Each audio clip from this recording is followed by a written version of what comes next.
cakap suara kau mana? Zahra, how to do this? Oh, this is a value of coefficient relation. So let's find the Guys. What? I have the news. Madam already give us assignment. Need to submit as soon as possible. Let's see this. They have a 4 set. So you guys want to which one set? Set 4 is easy. I think so. Are you sure? Yeah, but the one set have a 4 question, but wait 3. I think for the last question we can do together. Alright. Okay, let's discuss Okay, now. now. Hi guys, my name is SYIFA. So today I will discuss about question number 1. So first, we have to state the hypothesis. First, we identify the null and alternative hypothesis. Our null hypothesis, HO, state that the mean of system A equal to the mean of system B. That is mu1 equals to mu2. The alternative hypothesis, H1, state that the mean are not equal, which is mu1 not equal with mu2. Since we are testing for any difference, we will perform 2 tail tests. Next, we will calculate the test statistic. We calculate the Z value using the given means and standard deviation.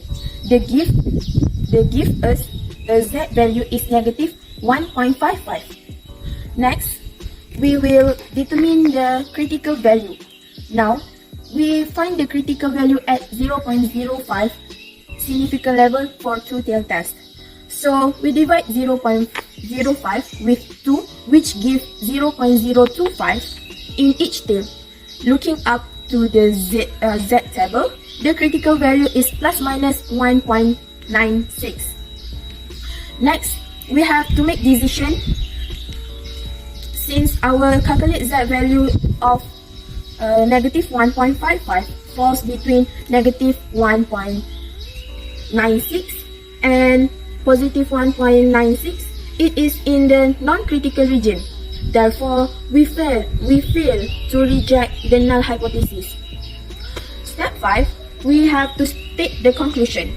In conclusion, we do not have enough evidence to say there is a significant difference between the means of system A and system B.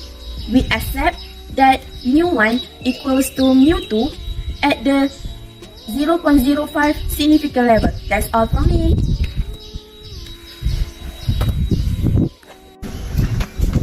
Hi, my name is Hawa. So now I want to discuss question number 2. So the question is about the healthcare provider want to compare the average recovery time of patient after 2 different surgery. So they give data survey A and survey B. Survey A have a sample 20 and mean recovery time is 7 days and standard deviation is 1.5 day. And sample B size is 15 and the mean is 6.5 and standard deviation is 1.3. Both is give a significant level is 0.01. Okay, so the first step we need to identify the null hypothesis and the alternative hypothesis. So that like this, step 1. Okay, after we declare there is a step 1, there's a 2 tail or 1 tail. So in this question, I have 2 tail because it have 2 sample. Okay. Then because of the sample is less than 13, we use T table. So with step 2, we need to use T table, but first we need to find the SP. Okay, so after we find a value of SP, then we substitute in value in formula T, like x bar minus mu. So we need to find the values of T. Third step is because of it's a 2 tail sample, so the graph is left and right. So we need to divide. So we need to divide with 2.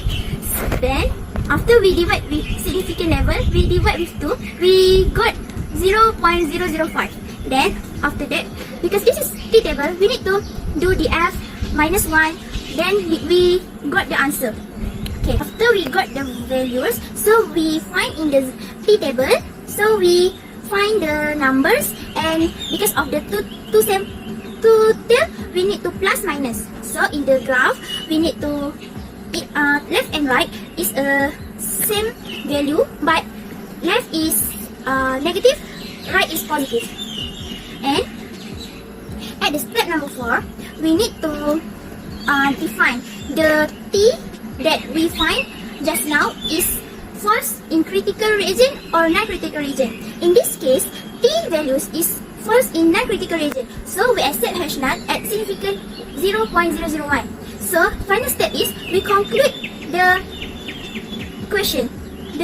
So we accept hash null mu1 equal is mu2. So that's all from me. Bye.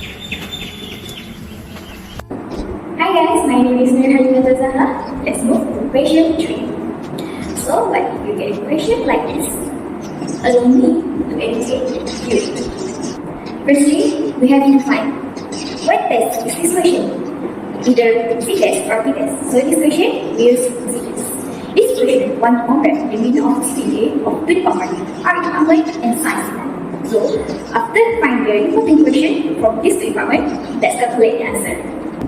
Step 1. Find H null and H1 for this question. So H null for this question is min 1 equal to min 2. For H1, min 1 not equal to min 2. Instead, for this formula given, just put the important information that we find in the question into this formula. Instead, significant level given is 0.01, but we have to define 2. Why? Because this question is two-tailed test. Instead, we have to identify which is we want to reject hash null because the answer fall in critical region, or we accept hash null because the answer fall in non-critical region. For this question, we have to reject hash null at 0.01 because the answer fall in critical region. So the final answer is min 1 not equal to min 2. So I think it's how like this. I think Guys. Why? I'm stuck at question number 4. It's okay. We can solve it together. So how? At first, we need to do what, Zahra? From the information that given, we have to add the difference and the main point. Midpoint. So the difference is after minus before. So the answer we will got is minus. Okay. So after we got like this table, we need to do step 1. Okay. So we declare step 1 is we declare is two tail or one tail. But this assignment all is two tail. I think because it's too simple. Then after that we go to step 2. Step 2, after you find the sum of different, you have to Divide divide the sample, so you get the answer. So as usual, after we find the D values, SD values, we need to find the T. Because of the T, we want to know it's false in critical region or non-critical region. Okay, so basically the step is same with all the questions. But the difference is just you need to find the difference. Just maybe you start at that, I think. And then step 3 is also same. After you have T values, you need to significant level, you need to divide with 2 and you find 0.005 and you find in T table because of the sample is less than 13, and then you draw a graph like that. After that, step number 4, you need to write test value T is false in critical or non-critical region. Then you reject or accept. In this case, we reject hash null at 0.01 significant level. And the last step is mu1 minus mu2 equal 0. Which is at step 1, we write a hash null and hash alternative. So in the last step, we need to write back like that. Oh, okay. So I think it's still same, just it's different in step 2. I see. Because this is a teacher, so we use a degree of freedom. Example, Was minus 20. 1. I see. Okay, thank you guys. Bye-bye. Bye. I hope it's helped you. Alright, thank you. That's all from us. Thank you. Bye.